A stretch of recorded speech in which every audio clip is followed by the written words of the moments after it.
Hi ಗೆಳೆಯರೇ, ನಾನು ಸಿದ್ದು, ಖಾಸಗಿ ಕಂಪನಿಯೊಂದರಲ್ಲಿ ಚಿತ್ರ ವಿನ್ಯಾಸಗಾರನಾಗಿ ಕೆಲಸ ಮಾಡುತ್ತಿದ್ದೆ. ನನಗೆ ಈಗಾಗಲೇ ಕಲ್ಯಾಣವಾಗಿದ್ದು, ಮನೆಯಾಕೆ ಗರ್ಭಿಣಿಯಾಗಿದ್ದ ಕಾರಣ ತವರಿಗೆ ಕಳುಹಿಸಿದ್ದೆ.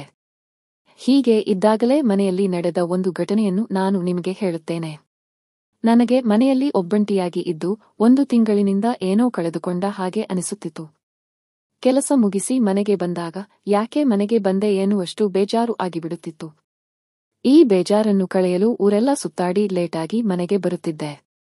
ಮನೆಯಲ್ಲಿ ನನ್ನ ಆಕೆ ಇದ್ದರೆ ಏನೋ ಒಂದು ಖುಷಿಯ ವಾತಾವರಣ ಇರುತ್ತಿತ್ತು. ಮನೆ ಅಚ್ಚುಕಟ್ಟಾಗಿ ಇರುತ್ತಿತ್ತು. ಆದರೆ ಇವಾಗ ನನ್ನ ಮನೆಗೆ ಕಸಬಾ ತೊಟ್ಟಿಯಂತೆ ಆಗಿತ್ತು. ನಾನೇ ಸ್ವಚ್ಛ ಮಾಡೋಣ ಎಂದು ಎನಿಸಿದರೂ ಆಗಿದ್ದಿಲ್ಲ. ಇದರ ಮೇಲೆ ಊಟದ ಸಮಸ್ಯೆ ಕೂಡ ಆಗಿತ್ತು. ಈ ವಿಷಯದ ಪಕ್ಕದ ಮನೆಯವರಿಗೆ ಹೇಳಿದಾಗ ಅವರು ಪರಿಚಯಿತರನ್ನು ಕರೆದುಕೊಂಡು ಬಂದಿದ್ದರು. ಅವತ್ತು ರವಿವಾರ ಇತ್ತು. ಸೂರ್ಯ ನೆತ್ತಿ ಮೇಲೆ ಬಂದಿದ್ದರೂ ಸಹಿತ ನಾನು ಹಾಸಿಗೆಯಲ್ಲಿ ಬಿದ್ದಿದ್ದೆ. ಆಗ ಕಾಲಿಂಗ್ ಬೆಲ್ ಶಬ್ದವಾಯಿತು. ನಾನು ಎದ್ದು ಹೊರಗೆ ಹೋದೆ. ಪಕ್ಕದ ಮನೆಯವರು ಯಾಕೋ ಸೂರ್ಯ ನೆತ್ತಿ ಮೇಲೆ ಬಂದರು. ಇನ್ನೂ ಬಿದ್ದುಕೊಂಡಿದ್ದೀಯಾ ಎಂದರು. ನಾನು ಹೌದು, ಇವತ್ತು ರಜೆ ಅಲ್ವಾ ಎಂದೆ. ಅದಕ್ಕೆ ಅವರು ಕಾರಣ ಹೇಳಿದರು. ಅವರು ಹೇಳಿದರು, ಮೊನ್ನೆ ಮನೆ ಕೆಲಸಕ್ಕೆ ಒಬ್ಬರು ಬೇಕು ಅಂತ ಹೇಳಿದ್ದೆ ಅಲ್ವಾ? ಅದಕ್ಕೆ ನಾನು ಕರೆದುಕೊಂಡು ಬಂದಿದ್ದೇನೆ. ನಾನು ಥ್ಯಾಂಕ್ಸ್ ಎಂದು ಹೇಳಿದೆ. ನಿಮಗೆ ಗೊತ್ತಲ್ಲ, ಆಫೀಸಿನ ಕೆಲಸದ ನಡುವೆ ಸಮಯ ಸಿಗೋದಿಲ್ಲ, ಅದಕ್ಕೆ ಹೊರಗೆ ಹೋಗಿ ಹುಡುಕೋಕಾಗಲಿಲ್ಲ ಅಂತ ಧನ್ಯವಾದ ಹೇಳಿದರು. ಅವರು ಒಳಗೆ ಬಂದು ಮನೆ ನೋಡಿದರು. ಮನೆ ತಿಪ್ಪೆ ಆದಂತೆ ಆಗಿತ್ತು. ಅವರು ಏನು ಎನ್ನಲಿಲ್ಲ. ಕೊನೆಗೆ ಪಗಾರಿ ಎಲ್ಲ ವಿವರ ಮಾತಾಡಿದ ಮೇಲೆ ಒಬ್ಬರು ಮನೆ ಕೆಲಸಕ್ಕೆ ಸಿಕ್ಕಂತೆಯಾಗಿತ್ತು. ನೋಡಲು ಅಷ್ಟೇನೂ ಅಂದವಾಗಿಲ್ಲದ, ಕಪ್ಪಾಗಿದ್ದ ಸುಮಾರು 36ರ ವಯಸ್ಸಿನ ಅವರು ಸ್ವಲ್ಪ ದಪ್ಪಗಿದ್ದರು. ಬಟ್ಟೆಯೆಲ್ಲ ಕೊಳೆ ಆಗಿತ್ತು. ನನ್ನ ಮನಸ್ಸಿಗೆ ಶಂಕೆ ಆಯ್ತು. ಮನೆಯೇ ಕೊಳೆ ಆಗಿತ್ತು. ಪಾಪ ಇವರಿಗೇನು ಎನ್ನುವುದು ಎಂದು ನಾನು ಸುಮ್ಮನಾದೆ. ನಂತರ ಪಕ್ಕದ ಮನೆಯವರು ನಾನು ಹೋಗ್ತೀನಿ ಎಂದು ಹೇಳಿ ಹೊರಟರು. ಆಮೇಲೆ ನಾನು ಅವರ ಜೊತೆ ಕೆಲಸದ ಬಗ್ಗೆ ಮಾತನಾಡಿದೆ. ಹೇಗೆ ಇರಬೇಕು ಎಂಬುದನ್ನೆಲ್ಲ ವಿವರವಾಗಿ ತಿಳಿಸಿದ್ದೆ. ಅವರು ಸರಿ ಅಂತ ಒಪ್ಪಿಕೊಂಡರು. ಪಗಾರದ ವಿಚಾರ ಬಂದಾಗ ಅವರು 2,000 ರೂಪಾಯಿ ಹೇಳಿದರು. ನಾನು ತುಸು ಕಡಿಮೆ ಮಾಡಿಕೊಳ್ಳುವಂತೆ ಕೇಳಿದಾಗ ಅವರು 200 ಕಡಿಮೆ ಮಾಡಿ ಒಪ್ಪಿದರು. ನಾನು ಸರಿ, ಇವತ್ತಿನಿಂದ ಕೆಲಸ ಮಾಡಿಯೇ ಎಂದೆ. ಅವರು ಸರಿಯೇ ಎಂದರು. ಆಗ ನಾನು ಅವರ ಹೆಸರು ಕೇಳಿ ಪರಿಚಯ ಮಾಡಿಕೊಂಡೆ. ಸಂತೋಷ್ ಆಯ್ತು. ಅವತ್ತು ನಾನು ಅವರೊಂದಿಗೆ ಜಾಸ್ತಿ ಮಾತನಾಡಲಿಲ್ಲ. ಅವರು ಇಡೀ ಮನೆಯನ್ನು ತೊಳೆದು, ನೆಲ ಒರೆಸಿ, ಬಟ್ಟೆ ಒಗೆದು, ಪಾತ್ರೆ ತೊಳೆದರು. ನಾನು ಟಿವಿ ನೋಡುತ್ತಾ ಕೂತಿದ್ದೆ. ಅವರ ಕೆಲಸ ನೋಡಿ ನನಗೆ ಖುಷಿಯಾಯಿತು. ಎಲ್ಲ ಕೆಲಸ ಮುಗಿಯುವ ಹೊತ್ತಿಗೆ ಮಧ್ಯಾಹ್ನ ಆಗಿತ್ತು. ಅವರು ಸ್ವಲ್ಪ ಸುಸ್ತಾಗಿರುವ ಹಾಗೆ ಕಾಣಿಸುತ್ತಿದ್ದರು. ನಗುತ್ತಾ ಮಾತನಾಡಿದರು. ಮೊದಲನೇ ದಿನವಾದ್ದರಿಂದ ನಾನು ಹೆಚ್ಚಾಗಿ ತಲೆ ಕೆಡಿಸಿಕೊಳ್ಳದೆ ಮನೆಯೊಳಗೆ ಕಳುಹಿಸಿದೆ. ಅವರು ಮಾರನೇ ದಿನ ಬಂದಾಗ ನನಗೆ ಫುಲ್ ಶಾಕ್ ಆಗಿತ್ತು. ಯಾಕೆಂದರೆ ಅವರು ಚೆನ್ನಾಗಿ ರೆಡಿಯಾಗಿ ಹೂ ಹಾಕೊಂಡು ಬಂದಿದ್ದರು. ಮುಖದಲ್ಲಿ ಒಂಟರೆಯ ಕಳೆ ಇತ್ತು. ಅವರು ನಮಸ್ಕಾರ ಮಾಡಿ ಅಡುಗೆ ಮನೆಗೆ ಹೋಗಿ ಕೆಲಸ ಶುರು ಮಾಡಿದರು. ನಾನು ಆಫೀಸಿಗೆ ಹೋಗುವ ವೇಳೆಗೆ ತಿಂಡಿ ಕೂಡ ರೆಡಿ ಮಾಡಿದ್ದರು. ನಾನು ಹೋಗುವಾಗ ಅವರು ಹೊರಟರು. ನಾನು ಸಂಜೆ ಎಷ್ಟಿಗೆ ಬರುವೆ ಎಂದಾಗ ಅವರು 7ಕ್ಕೆ ಬರುವಂತೆ ಹೇಳಿದರು. ಹೀಗೆ ಪ್ರತಿದಿನ ಕೆಲಸ ಮಾಡುತ್ತಿದ್ದರು.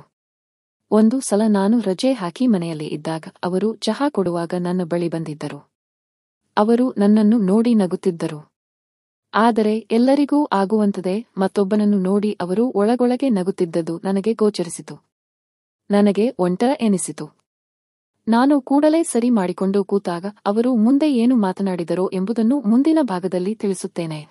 ಯಜಮಾನರೇ, ಇವತ್ತು ಆಫೀಸಿಗೆ ನೀವು ಹೋಗಿಲ್ವಾ ಎಂದರು. ಆಗ ನಾನು ಇಲ್ಲ ಮದಾನ ವಾಪಸ್ ಬಂದೆ. ಯಾಕೋ ಬೇಜಾರಾಗಿತ್ತು ಎಂದಾಗ ಅವರು ಸರಿ ಎಂದು ಹೇಳಿದರು. ಅಂದಾಗ ಅವರು ಸರಿ ಅಂತ ಹೇಳಿದರು. ಹೀಗೆ ಮತ್ತೆ ಒಂದಿಷ್ಟು ದಿನಗಳು ಕಳೆದು ಹೋದವು. ಒಂದು ದಿನ ರಜೆ ಇದ್ದಾಗ ಆ ಸಿನಿಮಾ ನೋಡಿ ಹಾಗೆ ರೆಸ್ಟ್ ಮಾಡಿದಾಗ ಅವತ್ತು ಬಟ್ಟೆಯೆಲ್ಲ ಕಲೆಯಾಗಿತ್ತು. ನಾನು ಮರೆತು ತೊಳೆಯಲು ಬಿಟ್ಟಿದ್ದೆ.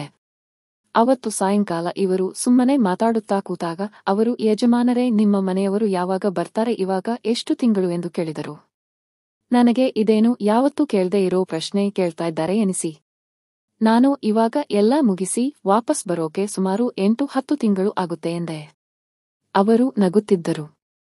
ಆಗ ನಾನು ಯಾಕೆ, ಏನಾಯ್ತು ಇದರಲ್ಲಿ ನಗೋದು ಏನಿದೆ ಎಂದಾಗ ಅವರು ಏನಿಲ್ಲ ಬಿಡಿ, ಯಾಕೋ ನಿಮ್ಮ ಕಷ್ಟ ನೋಡೋಕೆ ಆಗ್ತಿಲ್ಲ ಎಂದರು.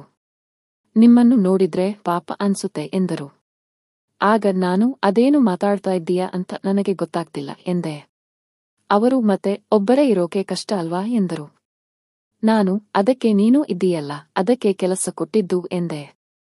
ಆಗ ಅವರು ನನ್ನ ಕಡೆಗೆ ಆಶ್ಚರ್ಯದಿಂದ ನೋಡಿದರು. ನಾನು ಹೀಗ್ಯಾಕೆ ನೋಡ್ತಾ ಇದ್ದೀಯಾ ಎಂದು ಕೇಳಿದೆ. ಅವರು ನಗುತ್ತಾ ಹೋಗಲಿ ಬಿಡಿ, ನಿಮ್ಮನ್ನು ನೋಡಿದರೆ ಪಾಪ ಅನ್ಸುತ್ತೆ ಎಂದರು. ಆಗ ನಾನು ಏನು ಪಾಪ ಇಲ್ಲ ಏನಿಲ್ಲ, ಇನ್ನೂ ಕೆಲವು ದಿನಕ್ಕೆ ಪಾಪ ಬರುತ್ತೆ ಗೊತ್ತಾ ಎಂದೆ. ಅವರು ಹೋಗಿ ಯಜಮಾನರೇ ಎಂದಾಗ ನನ್ನ ಕಣ್ಣು ಸೌಂದರ್ಯದ ಕಡೆಗೆ ಹೋಯಿತು. ಇದನ್ನ ನೋಡಿದ ಅವರು ನಾನು ಅಡುಗೆ ಮನೆಯಲ್ಲಿ ಕೆಲಸ ಇದೆ ಎಂದು ಎದ್ದು ಹೋದ ದೃಶ್ಯ ನೆನಪಾಯ್ತು. ನಾನು ಕೂಡ ಎದ್ದು ಬಾತ್ರೂಮಿಗೆ ಹೋದೆ. ಅಲ್ಲಿ ನನ್ನ ಬಟ್ಟೆ ಕಂಡು ಅವರು ಯಾಕೆ ಮಾತಾಡಿದರು ಅಂತ ನನಗೆ ಗೊತ್ತಾಗಿತ್ತು. ಅವರು ಬಟ್ಟೆ ತೊಳೆಯಬೇಕಾದ್ದರಿಂದ ಮಾತನಾಡಿದ್ದರು. ಆಮೇಲೆ ನಾನು ಹೊರಗೆ ಬಂದು ಕೂತಾಗ ಅದೇ ವಿಚಾರ ತಲೆಯಲ್ಲಿ ಓಡಾಡುತ್ತಿತ್ತು. ಇವರು ಹೀಗೆಲ್ಲ ಮಾತಾಡಿದ್ದಾರೆ ಅಂದರೆ ಅದಕ್ಕೆ ಕಾರಣ ಏನೋ ಇರಬೇಕು ಅನ್ನಿಸಿತು. ಈ ವಿಷಯದಲ್ಲಿ ನಂದು ತಪ್ಪಾದರೂ ಏನಿದೆ? ಎಷ್ಟು ದಿನ ಸುಮ್ಮನಿರೋಕೆ ಆಗುತ್ತೆ ಅಂತ ಎನಿಸಿತು. ಹೀಗೆ ಯೋಚನೆ ಮಾಡುವಾಗ ಬಾಯಾರಿಕೆಯಾಗಿ ನೀರು ಕುಡಿಯೋಣ ಅಂತ ಎದ್ದು ಹೋದೆ. ನಮ್ಮ ಅಡುಗೆ ಮನೆ ಚಿಕ್ಕದು. ಅಲ್ಲಿ ಅವರು ಅಡುಗೆ ಮಾಡುತ್ತಿದ್ದಾಗ ಅವರನ್ನು ನೋಡಿ ಬೇರೆ ರೀತಿಯ ಯೋಚನೆ ಬಂತು. ನಾನು ನೀರು ಕುಡಿಯಲು ಅವರನ್ನು ದಾಟಿ ಹೋಗಬೇಕಾಗಿತ್ತು. ಅವರು ಯಜಮಾನರೇ ಏನಾದರೂ ಬೇಕಿತ್ತಾ ಎಂದರು. ನಾನು ನೀರು ಬೇಕು ಎಂದು ಹೇಳಿದೆ. ಅವರು ಸರಿ ನೀವೇ ತಗೊಳ್ಳಿ, ಇವಾಗ ಖಾರ ಹಿಡಿದಿದ್ದೆ ಅಂತ ಸ್ವಲ್ಪ ಮುಂದೆ ಸರಿದರು. ನಮ್ಮ ಅಡುಗೆ ಮನೆ ಕಿರಿದಾಗಿ ಇದ್ದಿದ್ದರಿಂದ ಅಷ್ಟು ಜಾಗ ಸಾಕಾಗದೆ ನೀರು ಕುಡಿದು ಹೋಗುವಾಗ ಹಿಂದೆ ತಾಗಿತು. ಆಗ ನನಗೆ ಏನೋ ಒಂದು ತರ ಎನಿಸಿತು. ಅವರ ಕಡೆಗೆ ನೋಡಿದಾಗ ಅವರು ಕೂಡ ನಕ್ಕರು.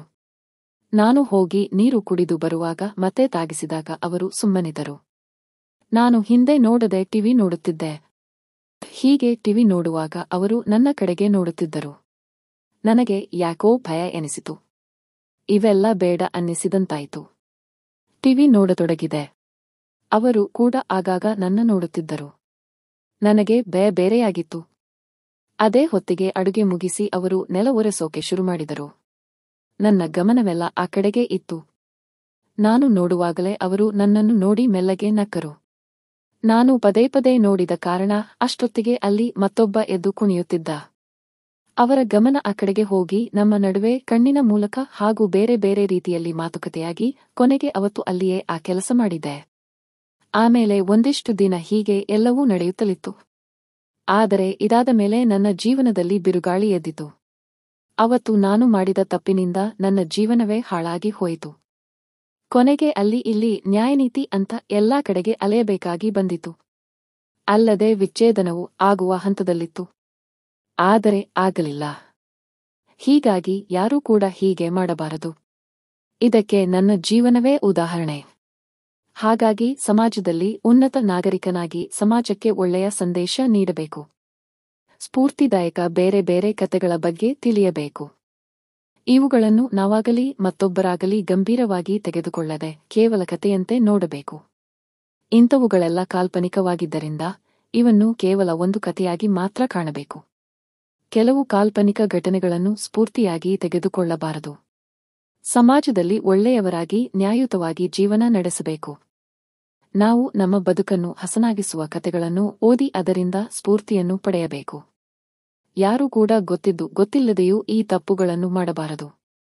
ಏಕೆಂದರೆ ಪ್ರತಿಯೊಂದು ಘಟನೆಯೂ ಕತೆಗಳು ಕೆಟ್ಟ ಅಂತ್ಯವನ್ನು ಹೊಂದಿರುತ್ತವೆ. ಇನ್ನು ಯಾರೂ ಕೂಡ ಗೊತ್ತಿದ್ದು ಗೊತ್ತಿಲ್ಲದೆಯೂ ತಪ್ಪುಗಳನ್ನು ಮಾಡಬಾರದು. ಫ್ರೆಂಡ್ಸ್, ಈ ಕತೆ ಇಷ್ಟವಾಗಿದ್ದರೆ ಇದಕ್ಕೊಂದು ಲೈಕ್ ಕೊಟ್ಟು ನಮ್ಮ ಚಾನೆಲ್ ಸಬ್ಸ್ಕ್ರೈಬ್ ಮಾಡಿಕೊಳ್ಳಿ.